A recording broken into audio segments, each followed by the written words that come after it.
On today's show, Are the Mavs giving up on Dennis Smith Jr. too soon?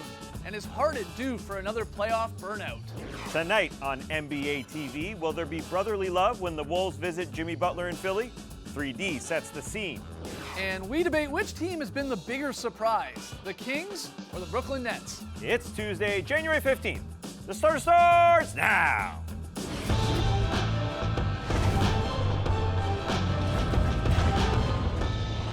Good evening, Sweet World, and welcome to the Starters, presented by Jack Daniels Old No. 7 and Tennessee Honey. I'm J.E. Skeets. Alongside me, as always, we got Tass Mellis, we've got the Aussie Lee Ellis, and over yonder, that's the bearded one, that's Trey Kirby. Hey-yo! Hey-yo! TK, what's up? Well, I'm here at the internet looking for your best tweets at #TheStarters. And guys, the Clippers lost and he didn't even play. But Boban Marjanovic won the internet last night when he showed up to Staples Center riding a tiny four-wheeler.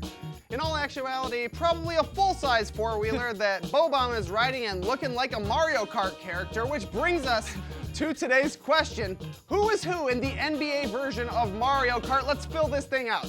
I think it's pretty fair that Boban can be Bo Bowser, since he's one of the biggest dudes in the game. And I also think Steph can be Curio, since he's not the biggest or strongest, but he's still one of the best. And Lee, you can be one of those bananas you throw on the ground to distract opponents. But we want to hear from you. So let us know on Twitter who's who in an NBA version of Mario Kart. Send us your best tweets to #TheStarters. We'll hear from you later. Okay, get your tweets in. On tonight's show, we're going to debate which team has been the bigger surprise, the Sacramento Kings or the Brooklyn Nets. We're going to talk to 3D live from Philly ahead of tonight's Wolves-Sixers game here on the network. We've got a very solid play. But tonight, let's start with a little true or false. TK's got the questions. We'll debate whether it's true or whether it's false. Let's do it. Just 97 games into his NBA career, it seems the Mavericks are ready to move on from Dennis Smith Jr., as ESPN's Adrian Wojnarowski and Tim McMahon have reported that Dallas is escalating talks to move the second-year guard.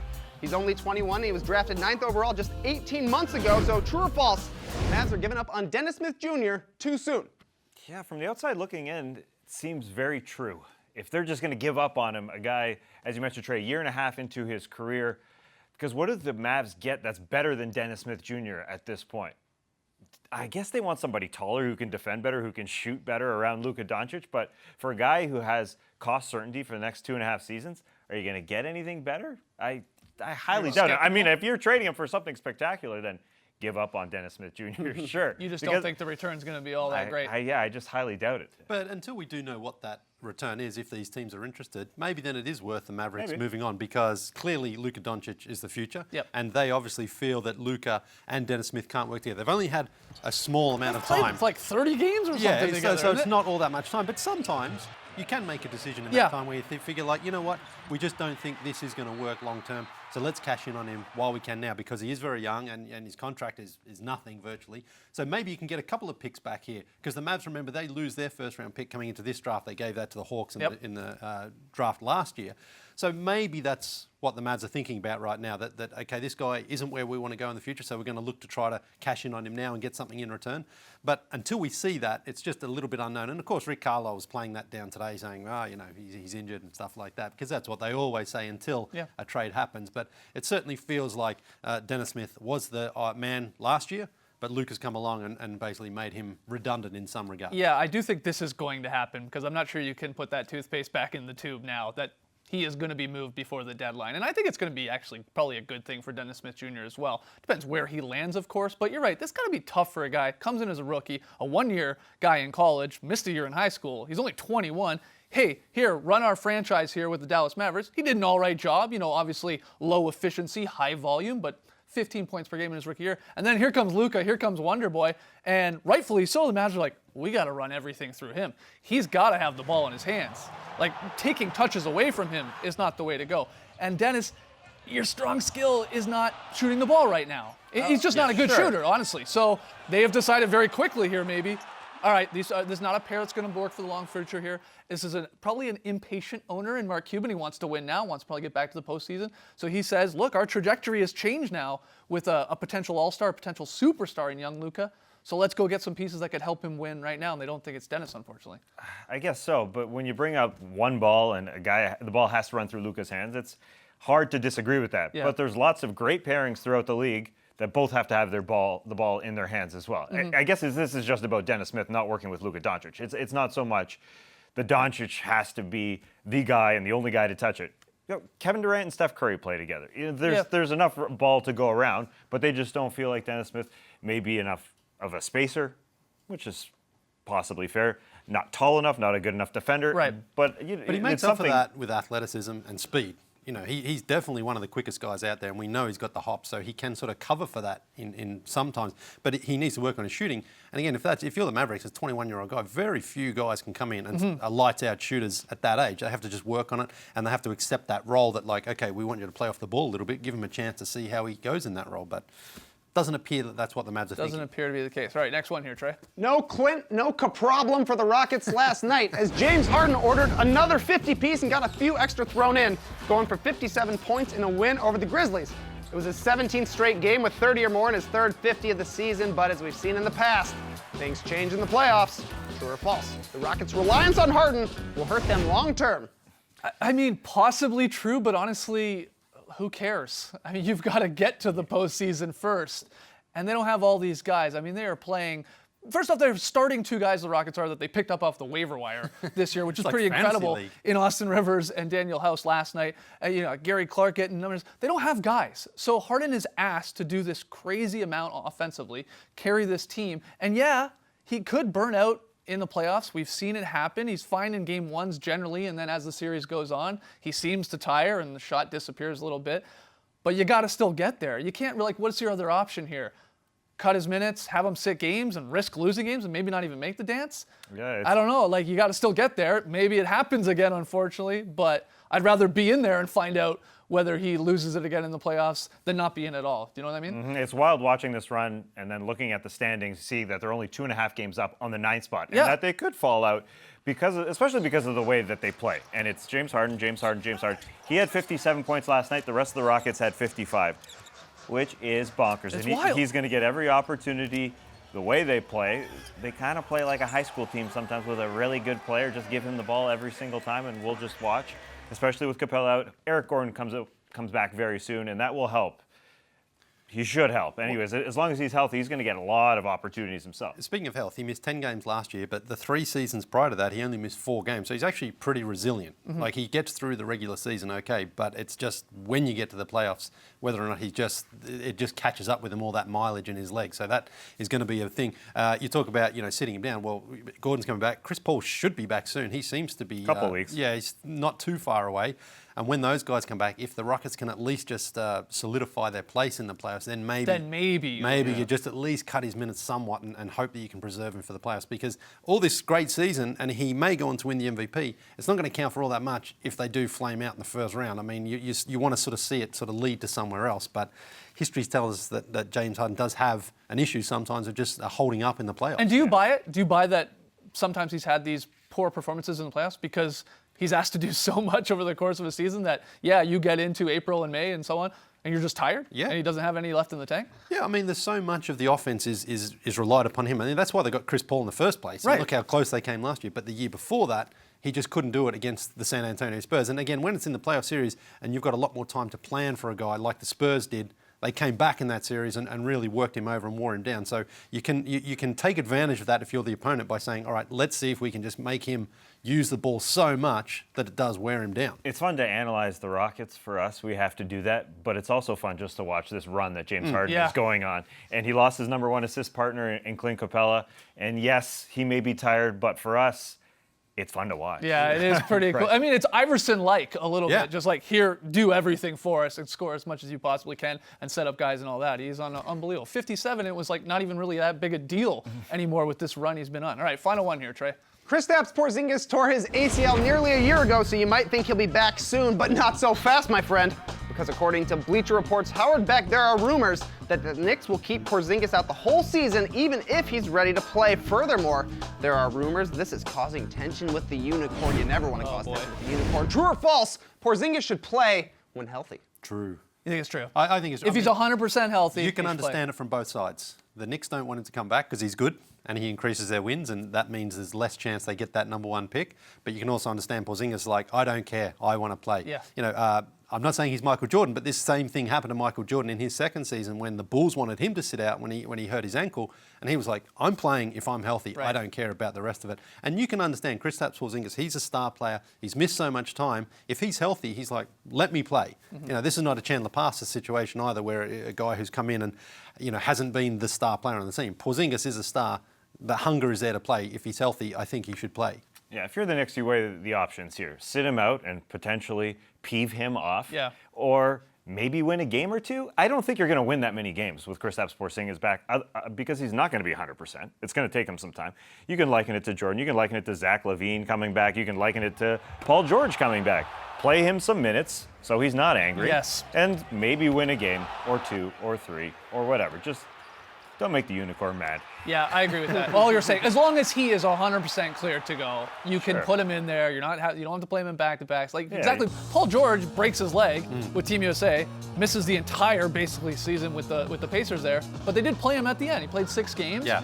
15 minutes here and there just to get going a little bit. And I'm with you. Even when Porzingis was there last year, the Knicks are not that good that a rusty Porzingis is suddenly going to have them, back in the playoffs. That's not going to happen. So You don't want to peeve him off. No, don't peeve him off. No peeve. You don't say peeve enough anymore, Master do we? peeves. All right, when we come back, Uncle Splash 3D joins us live from Philly to set up Butler's first game versus the Old Wolves.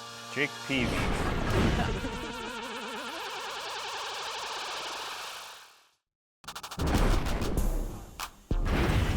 The Starters is presented by Jack Daniel's Old No. 7 and Tennessee Honey. Tonight on NBA TV, we got the Wolves and the 76ers, followed by the Bulls and Lakers. It's a players-only type of night. And joining us live from Philly to set up that first game, it's the Grill Daddy himself, Dennis Scott. See those grill marks? See those grill marks? See those grill marks? See those grill marks? See those grill marks? See those grill marks? We see those grill marks. We see 3D. There he is in Philly, bobbing away. He loves his theme song. What's up, Dennis? All's good, guys. What you got for me today? What you got for me? Well, look, we're going to get into the game, but first things first, it's funny because we're talking Grill Daddy, and then we got some more food questions for you because we follow you on social media. And we saw today, it looked like you had a beautiful brunch. You see there on the left, the French toast. Stack them up. But you have this second photo. 3D. I love you guys. 3D, you have this second photo. And we dug a little deeper, looked a little closer. This looks like eggs and mushroom and cheese. Did you have 2 breakfasts today? So what I did, I had a side of eggs. Oh, yeah. And I put in there and mixed it all up together. Oh, there you go. So a little French toast and some egg. Okay, I'm glad we got to the I bottom just of that. love you guys. Okay, look, 3D. Jimmy Butler facing his former team for the first time tonight when the Wolves play there in Philadelphia against the 76ers. You've been around these teams today. Is there any, lingering bad blood between Butler and his old Wolves? Believe it or not, guys, not really. A shoot around this morning, all the media, they were too busy talking about Covington and Cyrus coming back to Philadelphia. Now with Ryan Saunders taking over, it's the new era. So not really a whole lot of Jimmy talk this morning. I was a little bit surprised, but then again, the team was like, we're moving on. It's a new era, and we're playing better basketball. Yeah, both teams have been playing better basketball since the trade. I wanted to ask you personally, though. I mean, is it always a difficult game when you face your former team for the first time? Like, you played for the Magic for a long time, got traded right before the season. Then you were on the Mavs and you played them. Like, do you remember that game? Was it special? Were you nervous? Like, what's it like for a player in that situation? You hit around the head, Skeets, for a long time. So when you first come into the NBA, you get drafted by a team, and you're with that team, say 5, 6, 7, 8. DeAndre Jordan, 10 years. Then you have a little bit more emotional value is what I call it when you go back and play that team for the first time. Right. Where in Jimmy's case, he was only with the T-Wolves a year and a few months, so to speak, so it's not really a lot of bad blood. Only thing really bad, we knew about the situation between him and Tibbs and how that went. Other than that, not really bad blood. With Philadelphia, every time they do lose a game, I feel like Twitter explodes with a bunch of fans saying, this doesn't work. This big three of Embiid and Simmons and now Jimmy Butler, it won't work. We got to get rid of one of them. What's your take on that? Can these 3 guys play together, or is there's only the one ball and these 3 superstars and it won't work? What's your vibe with this? Well, I believe it can work. I think with those 3 guys, as long as they continue to buy into the big picture, I think it can work. Brett Brown may need to tweak a few things, maybe put another shooter on the floor, because so many people talk about Ben Simmons not being able to knock down shots. Well, when you get to the playoffs and the possession slow down, you need shot making on the floor. That's what the Sixers going to have to figure out. How do they get more shot makers to make things looser for those two big guys? Absolutely. 3D, can't thank you enough. I'm glad we got to the bottom of your brunch this morning. We had 2 breakfasts there. Yeah, you're all full. You're good to go. Yeah, it looked delicious, man. That French toast looked delicious. Enjoy the game tonight, 3D. Oh, it was good, guys. It was good. Oh, really good. Excellent. I love it, man. When we come back, which younger team has been the bigger surprise this season? Is it those young Kings or the young Nets? We're going to debate that and more when we come back.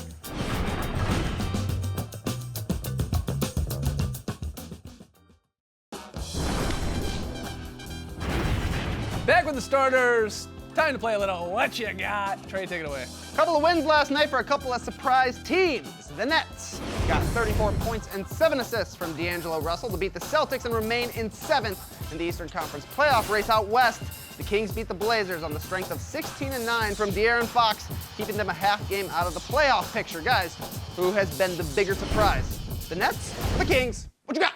Ooh, this is tough. This is tough. What are you going on? 2 teams that kind of are rebuilding in different ways. Kings going heavily through the draft. Fox, Bagley, Willie Cauley-Stein. The Nets picking up a lot of guys, sort of misfit guys, guys who haven't quite worked out on other teams. D'Angelo Russell, Joe Harris, for example.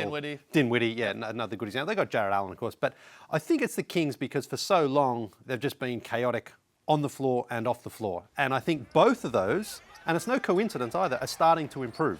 We're definitely seeing a little bit more stability. And when you have that stability from your ownership and leadership, it does filter down to the court. And I know they started the season with a bit of chaos with Dave Yeager there. There was rumours about his job security, but I think that's kind of gone away. Whereas in the past, we've seen that with the Kings just continually interrupt their season. So I say the Kings, but I've been very impressed with the Nets as well. I think it's undoubtedly the Kings. The Nets, we could see it coming a little bit last year. They lost a lot of close basketball games, and they have a really, really good coaching staff in terms of development. So we could see it coming on a little bit. The Kings, I didn't see it coming from anywhere. De'Aaron Fox, we would expect in year 2 to get better, but to have 6 guys get, markedly better is pretty surprising. Yeah, I mean, D'Angelo Russell shot the lights out again last night. Another nice win for the Nets, and they're a fun watch because they play hard. I go Kings though, and here's why. The only reason why I'm ultimately picking them. I'm watching the Kings Blazers game last night, the first half. And it's getting late here on the East Coast. I'm like, all right, I'm going to call it, go up to bed. But then I'm like, I sort of want to keep watching this game. I enjoy watching the Kings, all these young guys, and Fox and Bogey, and Bagley had a big game. And so I'm like, I'm going to watch this on my phone in bed here. And Nora's like, what are you doing? I'm like, I got to watch the Kings game. What am I doing? Like, I would have never said that in the last decade. I gotta watch the Kings game while I'm lying in bed on my phone to catch the second half because it was that entertaining. So because you used to use your iPad? No, I didn't use my iPad. I got a Generation 1 iPad. It's old. It's holding on. Somehow it still works, but I don't throw that out. Yeah, I know. I don't know. You've got a pretty good data plan by the sound of it. So I got a great data plan. All right, Trey, what's the answer to this? Kings or Nets? I think it's the Kings, too. They're over 500 in January in the West. I had to look it up like 10 times to believe it today. But moving on, according to Mark Stein of the New York Times, some of the Hawks might be leaving the nest over the next couple of weeks because in a search for more draft picks, Atlanta has made Jeremy Lin, Kent Bazemore, and Dwayne Dedmon available in trades. Seems like Lin is drawing the most interest right now, but guys, who's most likely to be traded? Lin, Bazemore, or Dedmon? What you got? Jeremy Lin is prime for a trade, it sure feels like. And he's starring in his role as a backup point guard. You're going to add him right to your team and potentially get a playoff win or 2 because of Jeremy Lin and his great job that he does as a backup point guard. It's an expiring deal as well. That helps. Lin has found himself. Again, he's an older dude as well. He's in his prime. I think he's in a perfect spot right now. Yeah, I agree with that. I think so many teams that are trying to make the playoffs or legit playoff contenders or have plans to go far in the playoffs, everybody wants a solid backup point guard to give you some sound minutes, not turn the ball over, maybe get to the free throw line, which Lin is good at. So the Raptors, the Pelicans' names are being thrown around. The Blazers, the Heat, the Kings, who are in a playoff race. Kings makes a lot of sense. So many teams. I mean, it makes sense to try and get a guy like that. His contract does make it interesting because it is $14 million. So some money's, unless you're the Kings, some money's going to have to be coming back there to match it. So maybe Dedmon, in that sense, has the easier contract to move. But Jeremy Lin is the better player between a Dedmon and Lin. So I think. And that's what counts against Bazemore because he's got an option. He's the best player of the 3, but he's got about $18 million that he's going to pick up next season. So you're taking on that contract as well, whereas the other guys, it's basically just for this season. But I think Bazemore is going to be in demand, and Mark Stein alluded to this earlier in the year because he's a good three-point shooter when he's healthy and he can play defense. So he's quite versatile. Doesn't need the ball in his hands. And, you know, when he was a free agent a couple of years ago, there was some interest for him then. And he hasn't quite lived up to that contract, but he's also shown that he's a pretty reliable player when he is out there. So you're going Bazemore. We got some Lins here. What's the answer here, Trey? You touched on it for a second. I think it's going to be Dedmon because he's got that tiny contract. Yeah. Teams always want a defensive big, and he would be happy to be out of Atlanta, I do think. But from now on, I'm calling him Joe Zingles because the guy's got jokes. Whether it was blowing a smooch to some courtside fans after hitting a game-sealing 3 right in front of him, or telling Blake Griffin straight to his face that he's a flopper, the Aussie was getting his jabs in. Guys, what was the funnier Ingles moment? The kiss to the fans or calling out Blake? What you got? Let's ask the Aussie. This is a tough one, I mean, blowing a kiss to the fans, basically a game-sealing 3 there was fantastic. But to go straight up to Blake and just say flopper right in his face. And Well, Blake, he looks like he asked him first, right? He said, "Did you flop?" And then Blake's like, "Nah." Yeah. And then he does double down on it. You're a Yeah, flopper. and he certainly didn't back away from him. So, yeah, I think I have to go with the on-court incident there because the blowing to the kiss of the fans is, you know, I mean, that happens a lot. You hit a big 3 in their face. So I'll go with that one. I'll go with the Blake. Okay. Yeah, that harkened me back to last year's playoffs when he was in Paul George's face. Yep. That was one of the better playoff series in the postseason because Joe Ingles was all up in PG. He's not scared of anybody, but the blowing the kisses was perfect. Yeah, I the do. slow-mo camera angle. Yeah. And he's at home, but he's blowing a kiss to some Pistons fans that are barking at him. Yeah. Which I like that element to it. Yeah, I go kiss as well. It's a great kiss, too. He really extends the hand. Yeah. Mwah. Oh, He's quite the Beautiful. trash talker, this guy, Yeah, though. yeah, He goes yeah. at it back and forth, fans and players. Trey, what is the answer? Oh, it's gotta be the kiss. Paying tribute to Lee Ellis with a 3-point kiss. Oh, yeah. Feel it for the kiss. All right, after the break. to Bruce. Maybe we'll get 2 kisses instead of 2 thumbs on a very solid play. What do you think, Lee? Why not? Yeah, Sure. why not? Come on back.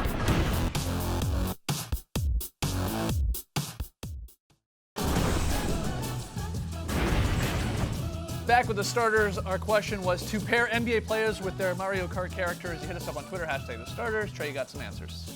Yeah, we got some good answers. Jake says that if Steph is Mario, then Seth must be Luigi. Duh, makes sense. David says, Waluigianus is the tallest and longest. Easy for you to say. My favorite answer comes from Dale, who says, no one else can fill Donkey Kong's hairy shoes like the great Steven Adams. He even photoshopped him in there. Tough to see. Good stuff. All right, tonight's pick and play. We all had the Kings last night, and we were all right. All of us tonight say the Warriors are going to snap the Nuggets' 12-game home win streak. Wow.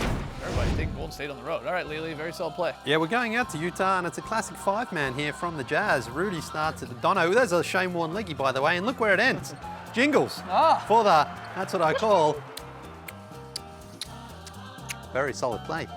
Very interesting. All right, the Drop Podcast, it's up. Go download that, baby. We had a blast. We'll see you tomorrow night. Thanks for joining us, folks. And remember, a side of eggs doesn't make an extra breakfast. Thanks tonight, people.